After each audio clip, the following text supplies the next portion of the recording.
Hey, welcome back to Gold's Garage. So this is a follow-up to the previous video where we fessed up about losing a thrust bearing on the dyno. Not a happy day. Some good comes out of everything, right? And sometimes you take that and seize the opportunity and make it even better. So my customer wanted a little more than a budget build anyway, so we're going to explain all the things we're going to do.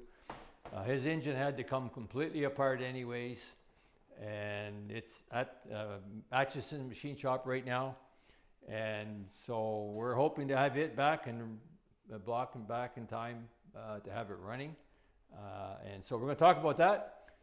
A lot of questions, over 60 comments on the last video about that, and so questions: how did you set thrust bearing clearance? What is your thrust bearing clearance? I'm going to use Tony's engine to verify that for you, or to demonstrate that for you. I'm going to show you some stuff you need to do when you get some beautiful new parts. So that, and we're going to talk about what nitrating is. Somebody asked, when you deck a block, do you have to mill the intake manifold or the heads to make up for the decking? I'm going to explain how that works. So that and whatever else I can think about along the way. So please like and subscribe, and it'll motivate me to keep doing this. So let's talk first about the follow-up of from the failure. We had a thrust bearing failure, and if you watch that video, we just made it a couple of days ago. It's got well over 6,000 views and 60 comments already, and lots of interest in that. And I think a thrust bearing failure is something that doesn't happen very often, and maybe we sometimes take it for granted, and don't pay enough attention to it. And then when it bites you, now you become a world-class expert, and I'm doing that too because I'm reading all your comments. I got great guys on my channel that are engine builders, have lots of experience, and a lot of them have gone through this, just what we're talking about here. And so I can learn from their comments, and I bet you can too if you read them. So do that. We're going to follow up. I'm going to use Tony's engine to demonstrate how I set thrust clearance. We're going to show you all the new parts and all that stuff. So let's get going. So first of all, questions about, did you check thrust clearance or did you set the thrust clearance? And there is a difference. Fair question. I'm going to try and respond to that using Tony's engine. So when that happened, actually Tony's engine was the other way around. The heads are on it. We're waiting for the cam. And as of yesterday morning, we were still hoping to have Tony's cam here in time. I have a dyno date this Saturday. So this is Wednesday, Saturday's the 12th. And I'm aiming to have one engine on that dyno. It would have been Tony's. And by the end of the day yesterday, we realized we're not going to have the cam in time. So we're back to the budget build. And right now I have the pistons and rods, and block, and the crankshaft are at Atchison machine shop. They are promising that back to me by Thursday. That's tomorrow. If it's Thursday morning, I'll make it. If it's Thursday night, it's going to be tough because I got one day, get the parts back here, put the cam bearings back in, put the frost plugs back in, or new frost plugs, new cam bearings, fit all the pistons and rods and clearances, all that stuff, totally assemble it, put it on my test stand, run it, make sure it's okay, take it back off and get it to Daryl, and that's in one day. So that's going to be a tough day. So we may end up, the backup plan would be I would bring it to Daryl. I usually bring it to Daryl like 2 or 3 days early, gives him lots of time to get it set up, in which case I could bring it Saturday morning. So that's where we're at right now. We are pushing for it. Hats off to Barry at Performance Unlimited. I called Barry yesterday morning. As I mentioned, Paul Phelan is my customer, and he decided to use this opportunity to upgrade the engine to make it better. It was a budget build. It's not anymore, I can tell you that. It's a pretty high-end build. I called Barry yesterday morning. Barry, I need some Hypertech pistons and some new rods. Yesterday morning, and he called me yesterday afternoon. He had them there, so you can't beat that for service. I picked them up this morning. I'm going to be pre-assembling some of it, and I'm going to show you how to do that. So let's talk about the thrust first of all. So this is Tony's engine. The pan was already on, but it wasn't tightened down because I haven't got the cam in yet, right? So the pan the timing cover's got to go on before the pan can go tighten down. So turn it upside down. I went back to my computer and looked up my records. I document everything that I do, and in fact I've already sent this Excel spreadsheet to Tony showing all his clearances. And in that document I told Tony I had 5/1000 of thrust clearance. So we're going to show you if I was right as soon as I find my screwdriver. So I'm going to turn my back on you here for a second. So first of all, let's talk about the procedure for setting cluster. It's different than measuring. Somebody brought that up. So typically what we're doing, the thrust bearing, and here's the thrust bearing right here, both halves of the thrust bearing. In the case of a small block Chev, is on the rear main. The rear main's bigger, and that's where the thrust bearing is located, and these surfaces rub against flange on the crankshaft. So what you want to do, the reason you want to set it is you want to make sure these two surfaces, and when they're in the engine, are perfectly aligned. And that's one of the reasons we do that.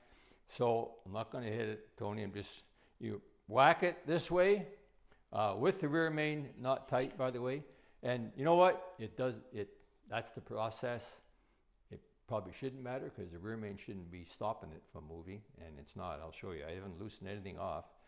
And anyway, you whack it this way to push it against these surfaces, and then you whack it back because most of the forces on that thrust surface come from the drivetrain, the engine, okay?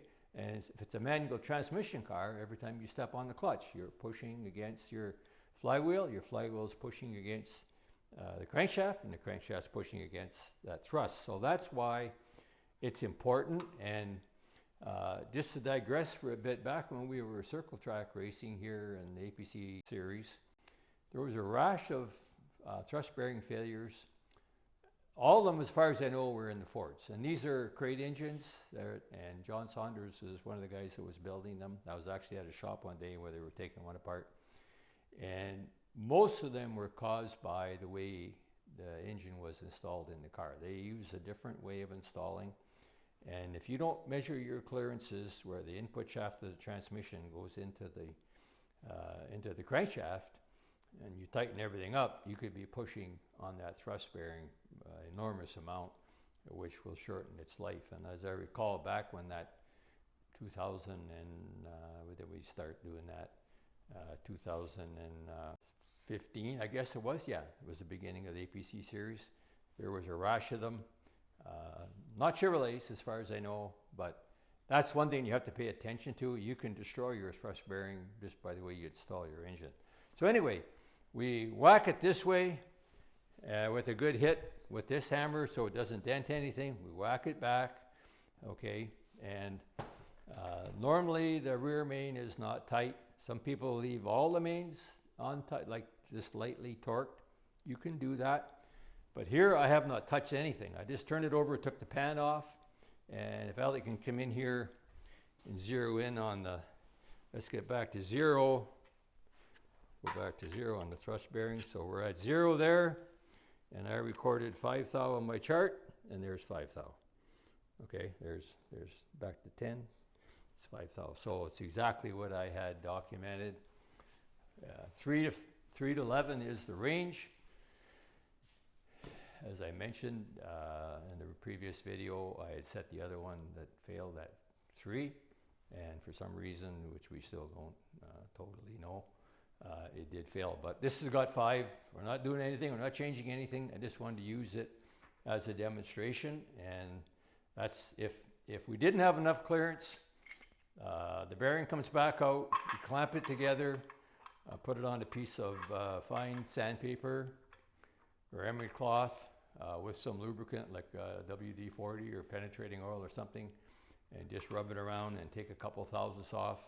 Takes a little while, then you got to put it back in, check it again, back. You don't want to take too much off to get sufficient clearance. So that's it about thrust bearing clearances, how I set it, how I did set it. And there's one, I probably did this, put this back together back in June probably. So this short block's been together for a long time. Which leads me to the issue with Tony's cam. So we ordered Tony's cam nitrided, and we've been waiting for it since I think early July. The order went through for it, and we're all getting frustrated, and probably Tony more than everybody else, because it's his engine and he wants it back and get it in his car, and I don't blame him a bit. So Tony did some research yesterday. He actually called Comp himself, and Comp told him that their nitriding facility, wherever they do it, I suspect they contract it out. I doubt if Comp can justify. Nitriding is a complex process that requires expensive equipment. I suspect they contract it out. I'm not sure of that. Somebody might know that. That equipment's been broke down for a long time. They have no idea when it's going to get fixed, and they have no idea when he's going to get his camshaft. So that was not good news. We even looked at buying the same camshaft, not nitrided, and that's not even available till the end of the month. I have another dyno date on November 30th, and hopefully, that worst case scenario, this engine will be running then. So what the heck is nitriding? We throw that word around a lot. Sounds cool. So nitriding is a process to surface harden.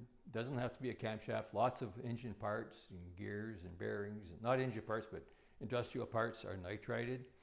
So the concept of nitriding is you want to harden the outside surface of the camshaft, but you don't want to harden the core. So this is a cast iron camshaft. It's been ground.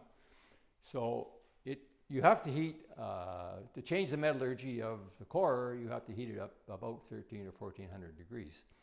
So nitriding occurs in a very dense atmosphere in a furnace with a lot of nitrogen in it. And I'm looking for, I'll come up with the word here in a minute. Anyway, a heavy nitrogen atmosphere at about 1000 degrees. So less temperature than what would change the metallurgy, because they don't want to change the metallurgy of the camshaft. They just want to get a hardened surface. And what happens is the nitrogen combines with oxygen and iron and hardens just the outside surface, probably 1/1000th of an inch or something like that, very little, and does not change the internal metallurgy. But it does increase the hardness to something around 64 Rockwell, and I think if you leave it in there long enough, even more than that. So just to give you a reference, or a ball bearing is about less than 60 Rockwell. So that shows you how hard the surface of the camshaft would be. So it's a good process. Our preference is to use. That's why we ordered it. We also ordered tool steel valve lifters, solid valve lifters. And we have the lifters, but we don't have the camshaft. So little digression on nitriding. Why it's a good thing to do. Right now it's causing a problem, because I'm sure that we're not the only ones who are frustrated if they ordered a camshaft from Comp that has to be nitrided. So much for that. I've covered off how you measure and set, and if anybody was worried about it, if Tony was worried about it, there's your thrust, Tony 5/1000ths, and I'm comfortable with that. It'll be fine. So back to the 4.7 swap, jumping around a little bit. Paul decided he wanted to use this opportunity to upgrade his engine. So we ordered, as I mentioned already, I called Barry at Performance Unlimited yesterday morning and ordered brand new Eagle connecting rods and brand new hyper-eutectic pistons. And we already have them here, as you can see. So I'm going to show you a little bit about it. One of the things you have to remember, whenever you get anything new in a box, parts, what's the first thing you do? You read all the instructions. And even if you think you know it already, you might be surprised. And here's an example. These pistons are hyper-eutectic pistons. They have a coating on them. Because the top ring land is closer to the top of the piston, okay? For that reason, normally the end gap of the rings is usually 4 to 5/1000ths of an inch per inch of diameter. So that would give you, it's a 4-inch diameter, somewhere around 20/1000ths of an inch would be sufficient. Because the top ring is in higher temperature, it's times 0.065. So these ring end gaps need 26 thousandths of an inch of end gap. And I don't have a block here right now. I have the rings, nice Seal Power chromoly rings, chromoly top ring, of course, carbon second ring, or cast iron second ring, I mean, and otherwise they're just regular 5/32 rings. But when we check in ring end gaps, when we get the block back here, the block's freshly machined, 30 over now, we'll have to verify that. The other thing is, what I can get done today, I ordered the rods full floating. So what does that mean?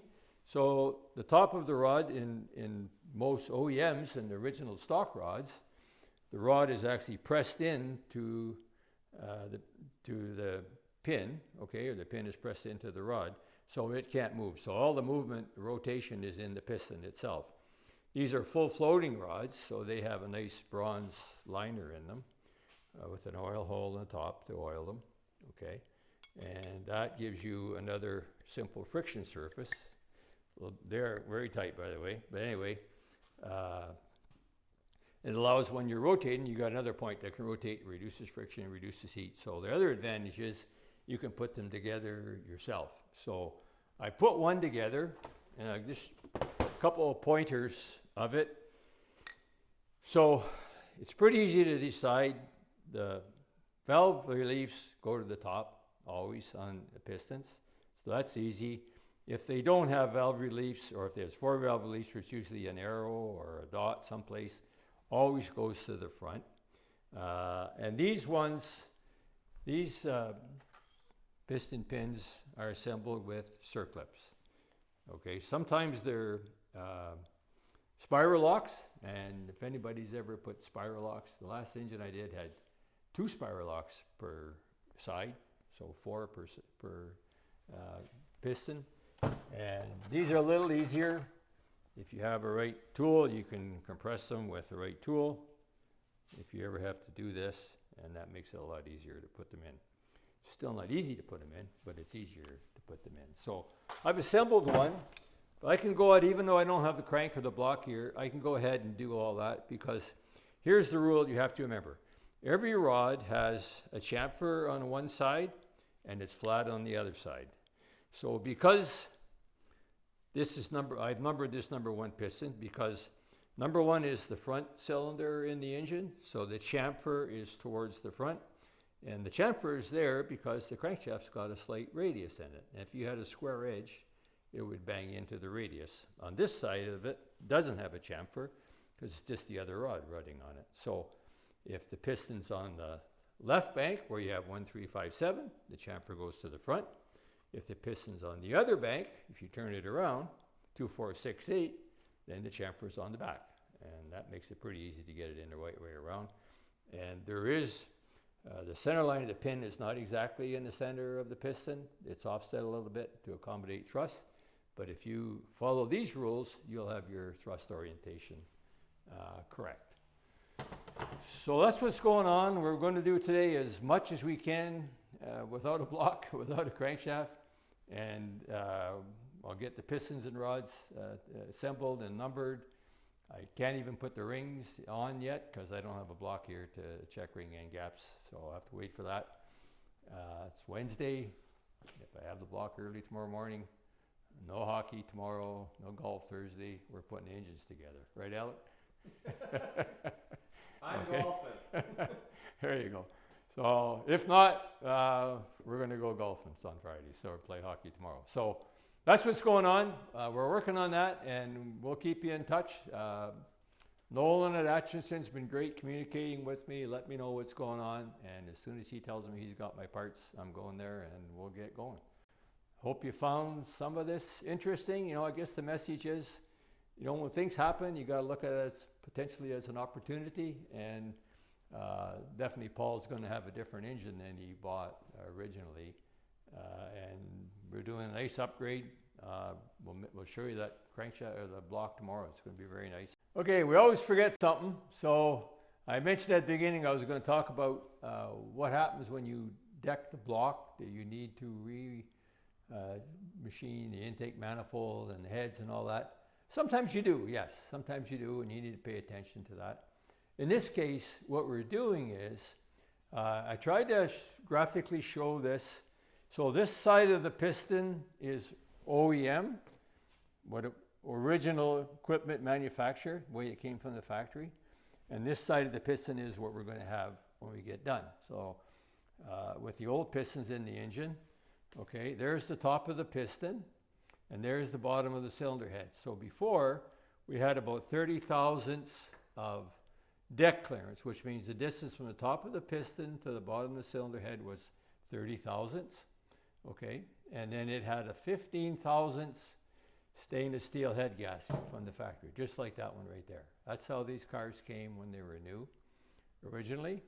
And that gave you a total distance from the top of the piston to the bottom of the cylinder head of 45 thousandths. That's called your quench height, okay?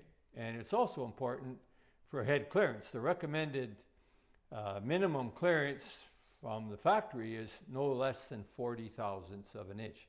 The issue is, you know, if things start going bad, can your piston hit the bottom of your head? Quench is great until the piston hits the head, and then it's not so great, okay? So what we're going to have now on this side of the piston, okay, we've decked the block at 25 thousandths, so now we're only going to have 5 thousandths of deck height. In other words, the distance from the top of the piston to the bottom of the, from the top of the piston. But then we're going to use a 40 thousandths standard head gasket. It's 39 or 40 thousandths, just for the math, we'll call it 40 thousandths. Regular Felpro head gasket, and that's going to give us 40 plus 5 is 45 thousandths. So we have exactly the same distance from the top of the piston to the bottom of the cylinder head, and the gasket makes up the difference. So in this case, we don't expect any issues with doing that. Now, various engines, depending on a bunch of things, question comes up, then why did you bother decking the block? Why didn't you just use this gasket? Well, you can't use a stainless steel head gasket, 15 thou gasket on an aluminum head. You just can't. So if you could, we wouldn't have decked the block. We would just use the thin head gasket. Hope you found that interesting. Please remember to like and subscribe. Thank you for watching Gold Scratch.